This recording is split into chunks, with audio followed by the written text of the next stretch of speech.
Какво е човека? Кажи ми, приятелю млад. Ти, който боравиш с компютри и много си чат, не е ли продукт на извънземни игри и включен, например, в програмата "Сей и чисти"? Та ето, не е ли човека биоробот, командван от някой извънземен идиот,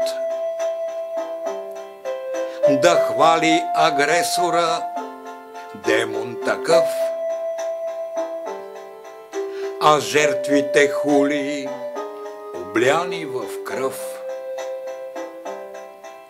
Лежа си унесен и мисля за днешния свят,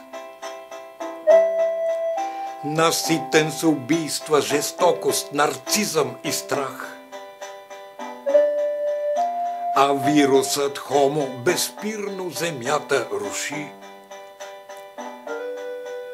И с ужас аз виждам монитор с код "Прочисти".